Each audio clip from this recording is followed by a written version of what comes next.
যারা আজকে এত বড় ক্ষতি করছে, বিটিভি জ্বালাই দিছে, এরা মেট্রো রেল জ্বালাই দিছে, এরা চান্স পাইলে পদ্মা সেতু ভেঙে দিত, শুধু চান্স পায় নাই। বঙ্গবন্ধু কন্যার কাছে ক্ষমতা ভুল শুদ্ধ থাকলেও উনার কাছে ক্ষমতা নিরাপদ, আর এদের কাছে ক্ষমতা গেলে কি হবে এইটার নমুনা আপনারা অল্প দিনের মধ্যে, এই 2-3 দিনের মধ্যে দেখছেন।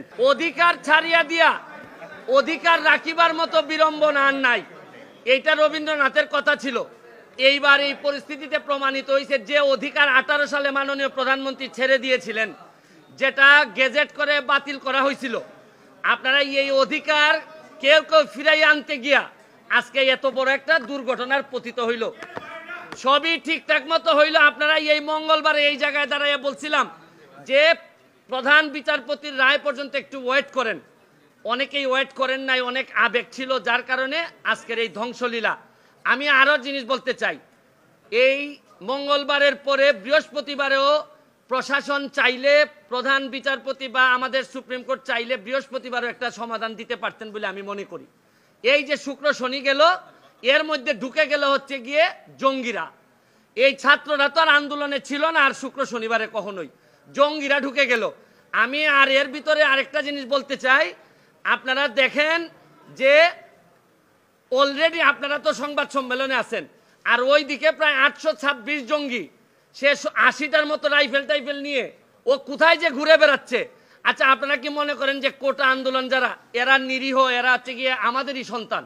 তারার তো সংস্কারের কথাই চাচ্ছিল, সরকারও সংস্কার চাচ্ছিল, মধ্যখানে এই ঝামেলাটা হয়ে গেল, মিসআন্ডারস্ট্যান্ডিং, এবং এই সুযোগটা নিয়ে নিল জামাত বিএনপি, সুযোগটা নিয়ে নিল হচ্ছে জঙ্গিরা। এখন আমি মনে করি এই সরকারের প্রশাসনও, যারা বয়স্ক যারা আছেন, তারাই এই তরুণদের যে সেন্টিমেন্ট এইটা বুঝতে পুরাপুরি ব্যর্থ হয়েছেন। তারা তাদেরকে একদম লাইটলি নিছেন, তারা ভাবছেন যে এরা একটা লাইটলি একটা বিষয়, এবং এইটার ব্যর্থতা আমি মনে করি এই প্রশাসনের আছে। কারণ এখানে হাজার হাজার মানুষ এখন নতুন চিন্তার মালিক, এরা নতুন নতুন চিন্তা করে, এরা সারা পৃথিবী দেখে অভ্যাস। আপনি জানেন যেখানে 18 সালে এরা পথে নামে আসছিল, এখন আবার যে ঘটনাটা ঘটলো, এইটা প্রশাসনও চাইলে আরো কন্ট্রোল করতে পারতেন। এবং আরেকটা ব্যর্থতা আছে, আমাদের যে এই সরকারের বিরুদ্ধে দেশি বিদেশি চক্র, এরা অ্যাক্টিভ, তারা চায় এই সরকারকে বিপদে ফেলতে। সরকারেরও বোঝা উচিত ছিল যে যে কোনো একটা আন্দোলন হোক না কেন, আজকে ছাত্র, কালকে অন্যদের আন্দোলন হোক, এইটার মধ্যে জঙ্গিরা আইসা ঢুকবে, জামাত শিবির আইসা ঢুকবে। এইখানে প্রশাসনও ব্যর্থ হয়েছে, এটা বলতে আমি অ্যাড্রেস করতে ব্যর্থ হয়েছে। আমি সরকারকে দাবি জানাবো যত দ্রুত সম্ভব আমরা যে অর্ডার হয়েছে সুপ্রিম কোর্টের, এটা গেজেট আকারে প্রকাশ করে, কারণ সরকারের প্রতি বিশ্বস্ততা কমে গেছে ছাত্রদের। এইটারে বাড়ানোর জন্য আমাদের কোর্টের প্রতি বিশ্বস্ততা কমে গেছে, কারণ কোর্ট বলার পরও ছাত্ররা শুনে না, প্রধান বিচারপতি বলার পরও ছাত্ররা শুনে না। কারণ হচ্ছে গিয়ে আপনি যাই বলেন, বাস্তবতা হচ্ছে গিয়ে ছাত্রদের জন্য যে বিশ্বস্ততা থাকা দরকার ছিল প্রশাসন এবং বিচার বিভাগের, এই বিশ্বস্ততা নাই।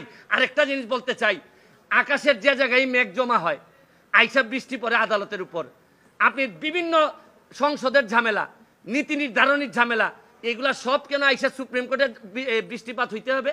এগুলা তো সুপ্রিম কোর্টের ঝামেলা ছিল না। সুপ্রিম কোর্টের ইমেজ ক্ষুণ্ণ করার জন্য এই ধরনের মেঘগুলা যথেষ্ট। পলিসি ডিসিশন যেখানে প্রধানমন্ত্রী 18 সালে শেষ করে দিচ্ছেন, এইটারে হাইকোর্টে নিয়ে আইসা এইসব ঝামেলা, মানে মেঘ জমে অন্য জায়গায় আর বৃষ্টিপাত হয় হচ্ছে গিয়ে সব সুপ্রিম কোর্টে। আমি বিশ্বাস করি সুপ্রিম কোর্টের ইমেজ এতে ক্ষুণ্ণ হয়, পরবর্তীতে এইসব বিষয়ে যেন আরো সচেতন থাকেন সুপ্রিম কোর্ট, এবং প্রশাসনের জন্য সতর্ক থাকে, এবং দ্রুত আমি মনে করি গেজেটটা দিয়ে আমি বাচ্চাদের যারা আছে তাদেরকে বলবো, তোমরা বাড়ি ফিরে যাও, তোমরা যা চাইছিলা তার চেয়ে বেশি তোমরা পাইছো।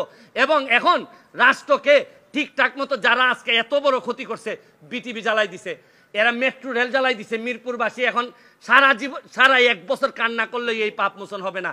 আর এরা চান্স পাইলে পদ্মা সেতু ভেঙে দিত, শুধু চান্স পায় নাই।